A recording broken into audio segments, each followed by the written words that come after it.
When the trees start speaking Vietnamese, the Americans get nightmares.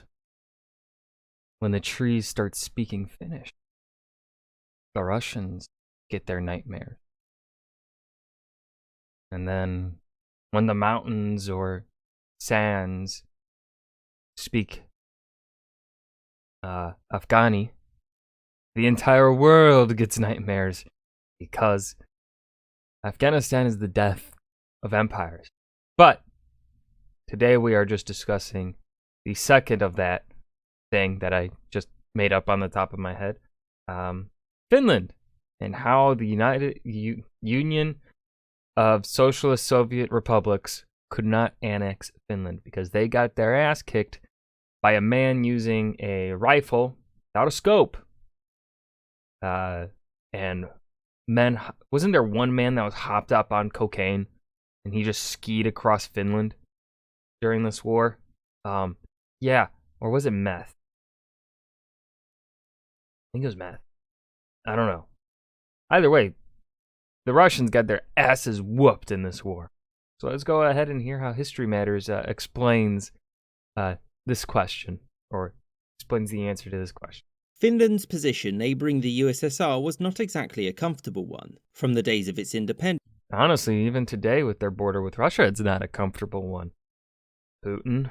Through World War II and well into the Cold War, there were leaders in Moscow who saw Finland's addition to the USSR as inevitable. Yet, as you'll know, Finland remained an independent state. Which raises the question, why didn't the USSR annex it? So, Finland first came into existence during the Russian Revolution. At the end of 1917, as the government in the Russian Empire was overthrown by the Bolsheviks, Finland declared independence. Now, Finland wasn't exactly in a good place at this point, since it was undergoing a brief civil war between the communist Reds and the non-communist Whites. The Whites won, and it wasn't long until some Finns wished to expand their new state at the expense of Russia, which was still fighting its own civil war. By 1920, Finland and Russia signed a treaty fixing the border at this. And in the following 2 decades, things remained fairly calm, if tense. Joseph Stalin, who was now in charge, had for a long time wished to restore Moscow's control over the former territories of the Russian Empire, which obviously included Finland. Which is why, in 1939, after signing the Molotov-Ribbentrop Pact with Germany, he sent an ultimatum to Finland. Move the border to here or face war. Finland chose war. And this war, the Winter War, was, to put it mildly, not a great success for the Soviet Union. Despite this, Finland wasn't in a position to fight forever, and so it agreed to hand over these lands to the USSR and pay some reparations. And it was only a year later that Germany launched its invasion into the Soviet Union, and the Finns jumped on board looking to claim these lands. This war, called the Continuation War, went fairly well for Finland at first, and they pushed this far into the USSR. Now, when Germany's advance stalled, so did Finland's, and by 1944 the Soviets had pushed the Finns back to here.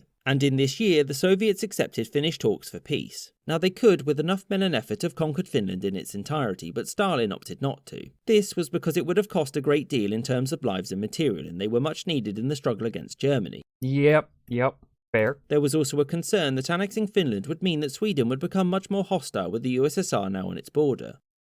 Yeah, that is also a good point. Sweden may have broken its neutrality and joined with NATO. With the Russians on their border like that. In the end, Finland had to sign a pretty humiliating treaty. Between Finland and the USSR, 1. Finland accepts that it's totally lame. 2. The USSR gets more land than it asked for at first. This is a learning experience for you. Finland will pay the Russians cash. Finland agrees not to totally continue this war at a later date. Treaty. This saw it lose the previous areas that it had agreed to hand over to the USSR along with this territory in the north. It also ordered Finland to unban its Communist Party and place the Finnish leaders from the period of the Continuation War on trial for war crimes. So it won't exactly shock you to find out that the USSR was not on good terms with Finland when the Cold War was at its beginning. Stalin was extremely distrustful of them, and Finnish leaders were, frankly, terrified that the Soviets would make an attempt at annexing them. Some of this stress came to an end in 1948 when the Soviets brought them a proposal, a friendship treaty. This did several things. It stipulated that Finland was allowed to remain a free and independent nation, providing it didn't allow anyone to invade the USSR through it. It also meant that officially Finland was neutral, meaning no NATO and no Warsaw Pact, but unofficially it was expected that Finland wouldn't oppose the USSR in foreign diplomacy. So this policy was known in the West as Finlandization, whereby a small sovereign nation bordering a superpower does as it's told to maintain its independence, although Cuba didn't get the memo. Now, for all of its derision, the policy did keep Finland independent throughout the Cold War. In the end, the USSR never annexed Finland because it didn't need to. It would also have pushed Sweden into the arms of NATO and lost them an agreeable independent voice in world affairs. I hope you enjoyed this episode, and God, I just love how History Matters explains things.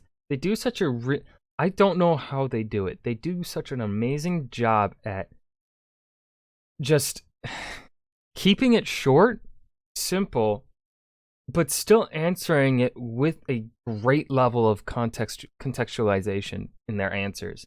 I don't understand how they are some skilled fucking writers. Whoever writes the videos here at History Matters does a great fucking job at incorporating contextualization and just keeping it still super short.